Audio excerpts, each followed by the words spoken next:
Welcome to New Mexico Restaurants Now, where we get you the inside scoop on the food scene across New Mexico.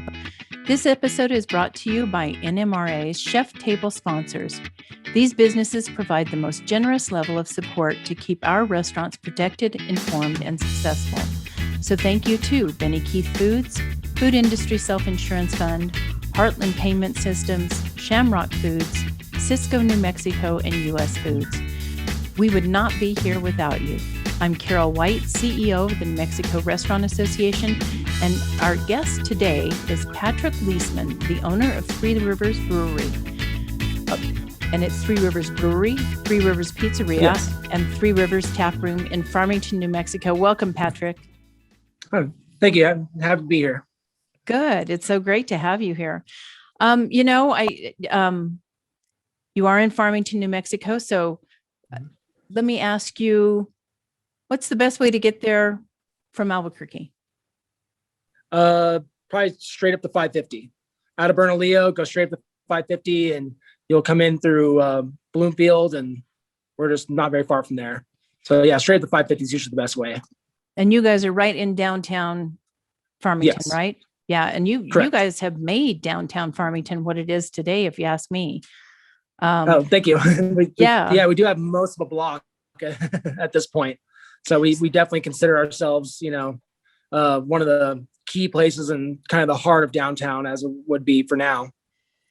Fabulous. So tell me a little bit about the history. I think you started with the brewery. Is that correct?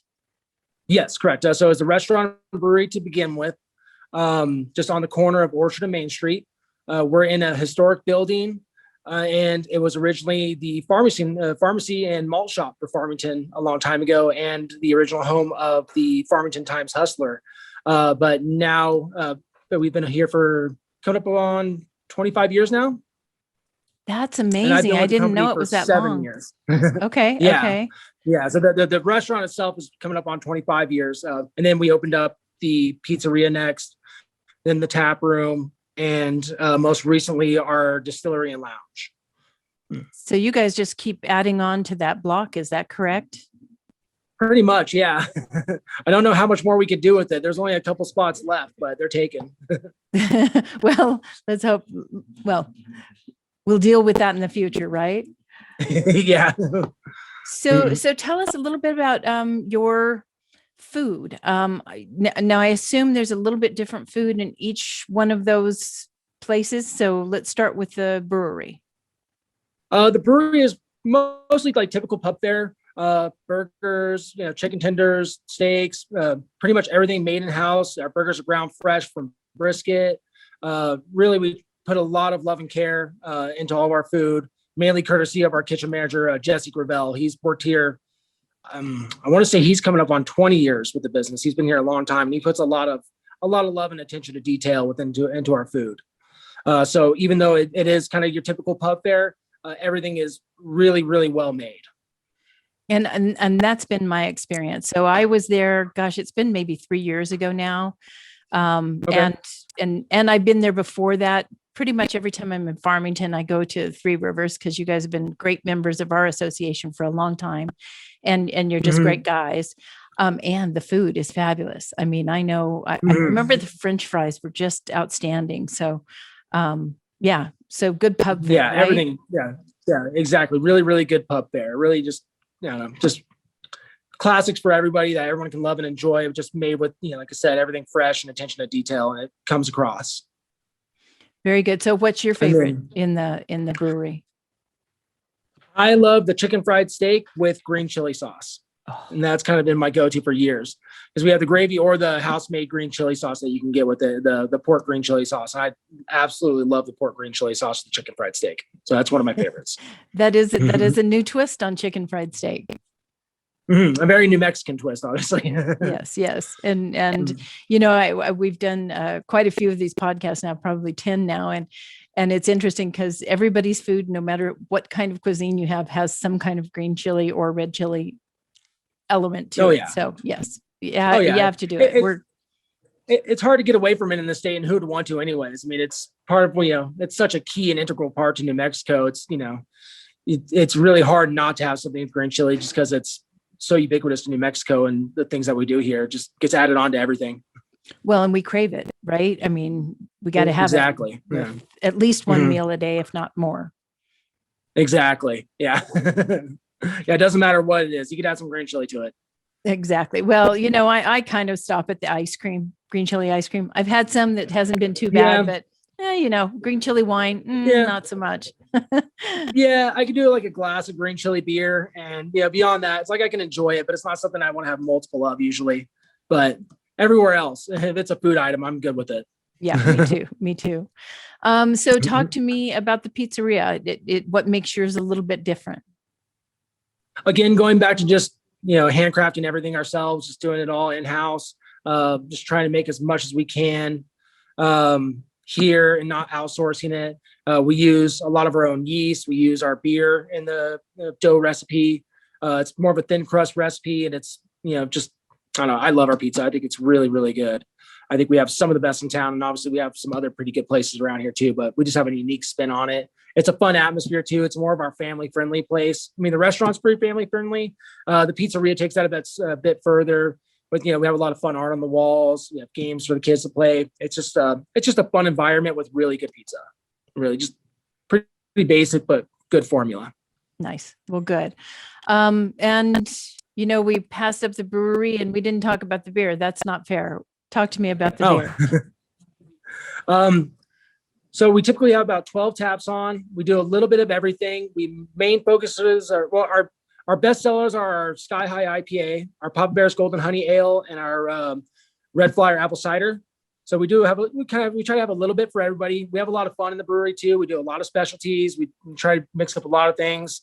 We do a lot of more hop focused beers. I personally love lagers and IPAs, so I brew a lot of those. And that's pretty much it. We do a lot of different things in there. So we're constantly rotating taps. We usually have about 6 house beers on of our 12 taps. The other 6 we just like to rotate and have fun with. So are you the brewer? Yes, I'm the brewer, distiller, and owner. Half owner, I should say. Yeah. Mm-hmm. All right, we'll talk and about. I've been with the company for 7 years now. We're going to talk about. Did you come on when they started the distillery? I was here when they just started the distillery, but I came on a few years prior to that. Mm-hmm. So, like I said, I came on about almost 7 years ago, as an assistant brewer, and then I kind of worked my way up to head brewer. That took over the distillery when the former brewer and distiller left, and then I most recently purchased 50% of the business back in December. Very good, very good. Well, in December 2021, 2020. 2020, yeah. So just a few months ago. I haven't been an owner for very long. Okay, well, no, but that's we'll get into that because I think that's an interesting choice for right now. We're in the middle of a pandemic, so or we're coming out of it. We're not in the middle of it, and interesting time to buy a business, but interesting time, yeah. But I do think there's a lot of opportunity right now, your county is way open, right? You guys went from red to green. Yes. Yeah. So our case counts so far this period have been pretty low. So I'm very hopeful that we're going to be in turquoise soon. Oh, so we've had really good vaccination numbers here, and we sit on the border of the Navajo Nation, and they've had really, really good vaccination numbers out there. I believe they're up to, I think, close to 60% of their vaccination rate. And we're in the 30s here in San Juan County. So overall, we've had really high vaccinations. Everybody seems to be doing pretty good, and the numbers are obviously coming down. So just hoping it stays that way. Fabulous. Yes. Well, I was so thrilled when I saw you all go to green. I couldn't stand it, and nobody went backwards. So I was, finally thrilled.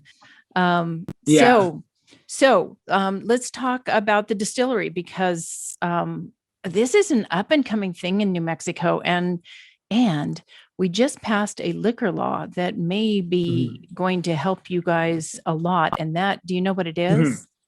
I know a few of the things about it. HB 225, I believe. For one, we could start distributing, or we're not distributing, but we could start delivering alcohol with food, which is exciting. So that would go great with our pizzeria. There's also reciprocity between breweries, distilleries, and wineries, which I'm really excited about. So now breweries can, buy New Mexico spirits, and wineries can buy New Mexico spirits. Whereas before, we can only distribute to other New Mexico distilleries without using a third party. So that's exciting. And then the 2 new liquor license types for restaurants, where I believe type A is restaurants can buy New Mexico produced spirits. Yes. Yeah. For $500, they can add that to their repertoire. And I'm excited about that because I think it's going to be both great for those restaurants that have right now only a beer and wine license, and it's going to be great for our distilleries. So yeah, I agree. It's going to be a great, economic push. And I think that was the hopeful end result that the legislators were looking for. And then we also have the additional spirits license for restaurants. That's quite a bit more expensive. They can sell any spirits, but I think it's also going to be helpful for local distilleries, because if you have something good, they're going to sell it. So yeah, and that's a much better price than the former liquor license cost of trying to bring, up to $500,000 sometimes. So that should be really good for restaurants. So that's exciting for them. Yeah. Yeah. Then, I know restaurants have been a little bit jealous of breweries and distilleries anyway, just because you guys get to brew your own beer, and they always tell me, well, it doesn't cost them that much. And I said, listen, I had one costs a lot. I had one of the first microbreweries in New Mexico, and I got to tell you that the equipment costs a lot, and then you got to brew an awful lot of beer to pay all that off. So it's not cheap. And I'm sure same with the distilleries as well. Yeah. The distillery costs just as much to make as it does to buy a liquor license. So you could buy your liquor license and have all that access, or you can spend the same amount of money to build out your own. But it really doesn't. It's not truly saving you a whole lot in the startup cost, to be honest. No, I'm absolutely convinced of that, and I've very often tried to convince others, and I just told them, if it's so easy, then you should be brewing beer, right? Yeah, it's, it might make you more money in the long run because you have better, obviously you pay a lot less for a pint of beer that you produce over the course of, like us, 20 plus years. So it works out well for us. But in the startup cost, it's really pretty much a wash. And if you're just going to buy a beer and wine license, then it's much less expensive than starting a brewery. Yes, absolutely. Well, so tell me about the distillery. Do you serve food there? Yes. It was a little different pre-pandemic than it is now. We're actually right now in the process of reopening most of the block. Currently we only have our tap room open, and hopefully later this month, the restaurant and distillery. The pizzeria will probably come last down the line. Hopefully, not too far down, but here pretty quickly. So before in the lounge, we kind of had like an upscale tapas menus and ramens, little small plates, but really, more high quality meat and cheese trays. But with the reopening going on, we're probably going to focus a little bit more on just trying to use our restaurant and their menu to supply the lounge for the time being until we can get 100% open and we know we're not moving backwards. We would just hate to fully restaff and then worst case scenario go backwards. And so we're trying to be very cautious and optimistic with our opening, but also, try to play it somewhat safe. But normally, yes, in the lounge, we would have a different menu than everywhere else. And then, all house made cocktails. I mean, we make our own, whiskey, we make our own rums, gins, vodkas. Our gin, I'm really happy with. I've worked really hard on that one for the last several years. We go out and we handpick all our own juniper berries for it. And, so we put a lot of work into our gins and our other spirits as well. And so we've been really working on our barrel program for all our whiskeys as well. And so I'm really excited to get some of those things out here in the near future. So talk to me about whiskey, because it takes a couple of years, quite a few years, right, to get a whiskey on the barrel and get it out to the customer. So how long have you been doing that? I started the barrel program pretty much 2 years ago when I took over the distillery. So we only had a few barrels before that, before the former distiller left to start his own spot. And then when I took over, I really ramped up the barrel program, and we're about 2 years in on those barrels. And we have a few different things. We have bourbon in the barrel, and we also have a single malt American whiskey that we've been working really hard on. That's been our main focus over the last couple of years, is getting our single malt going. And we use that with pretty much 100% proximity malt, which proximity malt is grown maybe like 2 hours away from here in San Luis Valley on the other side of Wolf Creek. So we don't necessarily have local malt, but they're the closest that we can get. So they're just a couple hours away in Colorado. And so we use all of their malt for our whiskey. Interesting. So the whiskey that we serve in the lounge right now is not we did not produce the whiskey that we're serving in the lounge right now. So we're waiting to try to get our barrels out, and they're getting close, but we just have a little bit longer on them. Yeah. And that is the situation. I mean, you've got to give it some years before you get a good, whiskey that sat there long enough to mellow, right? I mean, you could pour out of it now, but it's getting close, but you can't rush good whiskey. It just it has to be done right, and you got to have the patience for it. And that's part of the fun and the reward of it too. You put something in a barrel, and then years later, hopefully, you have something that you're really happy with and proud of. So far from the tastings that we've done, we're really happy with where it's going. And hopefully we can share that with some other people here soon. We went to a distillery in Kentucky, and it was a small distillery. One of the best things, and I bought it, was a gin that had been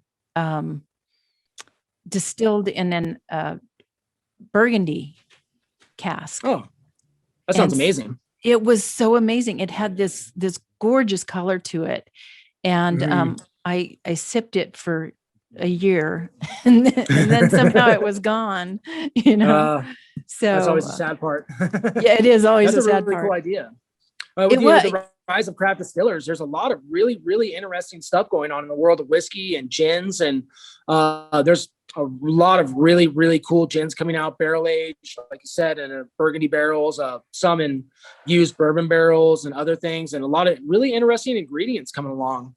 Like I said, we harvest all of our own juniper berries up here, but our juniper berries in this region are very different than the juniper berries, that are harvested for like a London dry gin. They're not straight pine needle. It's a very different flavor that comes along with them. So we like to think that our gin is a direct representation of Northwestern New Mexico. So we're really happy with how that's been coming along. And that's really what we've been trying to do, is source as much local ingredients as we can to really try to make true representations of our area around here. And then are you guys doing any agave distilling? Yes, okay. We are. We have a few barrels of a Reposado and Ajo aging right now, but right now we do have our silver agave spirit available at all times. Well, and I kind of want to tell you that I think with this new liquor law change, a lot of the smaller restaurants are going to get that $500 add-on to their license, and they're going to want to do margaritas only. And so do you know, start producing. With that, would we be able to, sorry to interrupt, would we be able to directly distribute to them with that? Or is that something where for them to buy our spirits, would they still have to go through a third party for that? Oh, good question. I'm reading through that law right now and doing some analysis. I did not see where that was, how that was going to work. So I don't know. But do you guys know with the breweries and the wineries we can, but for the most part, we've done only in-house service for as long as we've been open. I am looking into getting like a wholesaler's license so we can either directly distribute or working with a third party. But I know now with the new laws, we can directly distribute to wineries or breweries or distilleries within New Mexico. But I didn't know how that would work if, say, a restaurant had a license for New Mexico craft distilled spirits, if we'd still have to go through a third party distributor or not. Yeah, I think maybe so. I don't think they allowed for anything direct distributed, but I'm reading through it now, so I'll let you know. Yeah, same here. I've been trying to find that, but all right. Oh, I actually have it, and we'll send it. We're going to send it out tomorrow. So if you great. If you need it, I'll send it to you before then. But we're also sending it out to everybody tomorrow. So that'd be wonderful. Great. Yeah. Yeah. And I didn't mean to get into too much detail here, but I think it's interesting for folks that are listening. Things are changing in New Mexico and it's pretty exciting changes. There's some trepidation out there amongst the people who have those very expensive liquor licenses. Just they want to make sure that they retain their value, and we're trying to make sure of that as well. Well, it's a large investment on their part, so that's understandable. Absolutely. Yeah. So talk to me, as you get reopened, are there changes that you're thinking about, or are you pretty much going to reopen and do what you've done? There will be some small changes, nothing too major, but like the restaurant menu is a little more trimmed down. We've always been kind of known for having a fairly large menu in the past. So reopening, we're trying to start not too small, but we still have all the classics, all the people's favorites and things like that. But it is a little more trimmed down, a little more clean, just to make sure that we're not bringing in too much food right off the bat. Like I said, we don't want to step backwards and go into the red and be stuck with the freezer full of food that we are having a harder time getting rid of. So it is a little more trimmed down. We're going to start a little slower. Luckily, all of our employees from the past still want to come back. So we still have our, amazing crew that still wants to be a part of all this, even a year later. So that's wonderful. But other than that, and like I said, the lounge won't have their food that they had starting out. So the lounge will be working off the restaurant's food initially. But other than that, we're trying to mostly get back to what we were doing before we really make any drastic changes. Well, and I think that's what everybody's doing is we've been burned before, we've opened back up and then been shut down. And so we're not there yet. Right. Yeah, exactly. Still work to be done. And we're trying to be cautious, but optimistic. Yeah. And have some method to your madness. Right. Exactly. Yeah. We want to make sure we have everything, we don't want people coming in and not having the things that they were hoping that we would have. So we do have, I think, everything that was, really our top sellers and all our biggest hits. But we just try to trim off a little bit of the excess and make sure that we're running things as tight as possible. Well, good. I do want to go back to where you guys are located, because we're assuming this is going to be listened to by folks coming into New Mexico. So Farmington is in the northwest part of the state. Mm-hmm. Correct. Correct. Yes. Yeah. It's the Four Corners area. And yes. It's just absolutely breathtakingly beautiful there. The drive from Albuquerque is amazing. The cliffs, the red cliffs move into the white cliffs. It is really, really breathtaking. And then where you live, there's the San Juan River. If somebody's a fisherman, there's no better fishing waters in the United States that I know of, right? Yeah, they're considered some of the best. I mean, people come from all around the country and the world to fish. It's called quality waters out of the San Juan River up by Navajo Dam. And yeah, it has really, really good trout fishing mostly. And beyond that, we have, I think of Farmington as a really great jumping off point to a lot of really great stuff in the outdoors. We have amazing bike trails, which they've been working on increasing lately. So they've been adding, I want to say they've added like 30 miles of new bike trails recently. I opened our foothills area. It's really, really beautiful. We have the pinions and junipers everywhere, rolling hills, some really fun bike trails. Then we have the Bistai Wilderness, which just looks like another world out there. It just looks like an alien planet, fossilized things everywhere. It's really, really cool. Canyons, we have a Chocheri Canyon, which is an amazing spot. And then if you travel a little further out, then you can get to, there's Chaco Canyon, not very far away, within the hour. We have Mesa Verde up in Colorado. That's within, I think it's like an hour and a half to get to Mesa Verde. We have, you've got ski Shiprock resorts right within there. Yeah. Shiprock is amazing as well. Yeah. And that's a really fun one to hike around too. Some really cool areas out there. It's just, it's a really, really cool spot for the outdoors. Like you said, we have the rivers, we have fishing, we have rafting, bike riding, and Farmington lately has invested a lot into their outdoor, what's the word I'm looking for? But they started an outdoor recreation program within Farmington to help kind of make up for some of the oil fields not being as prominent as they were before. So they've been investing a lot of money in local businesses to start up outdoor retailers, like I said, building new bike trails. And so it's really starting to slowly turn into an outdoor hub that I always wanted it to be for as long as I can remember. Well, very good. Yes. And again, it's just a breathtakingly beautiful part of the state. You shouldn't miss it if you're going to come to the state, and you shouldn't miss Three Rivers Brewery either. So I want to ask you, is there anything else that you want to tell folks about how to get in touch with you, how to look you up, etc.? Our website is always running, threeriversbrewery.com. If anybody needs to get a hold of me directly, they can email me at brewery@threeriversbrewery.com. Or we have all our phones listed on the website. They can always call me. I'm usually around here every day, even if we're just open the tap room. I'm usually still here brewing and distilling and doing a lot of other things. So I'm pretty easy to get a hold of for the most part. But yeah, just hang tight. We're trying to get everything back up and going, and hopefully here soon with the lowering numbers and everything coming back. We're pretty confident about our future, and we're really, really excited to start seeing some people again. No kidding. Well, it's been such a pleasure to talk to you, and I could go on forever. But we have a time slot. So Yeah. Thank you so much for being here. Thank you for talking to us about Three Rivers Brewery, Tap Room, and Pizzeria. Really fun, exciting stuff going on up there in Northwest New Mexico. Appreciate you being here. Thank you very much. I'm more than happy to do it. Good.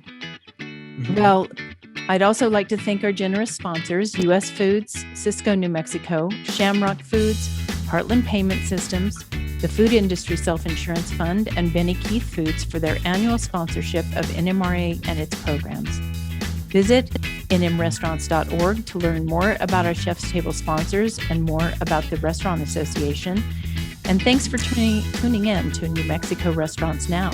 You can watch this and other episodes on the New Mexico Restaurants Now YouTube channel, and you can subscribe to the audio podcast at Apple Podcasts, Spotify, and Amazon Music.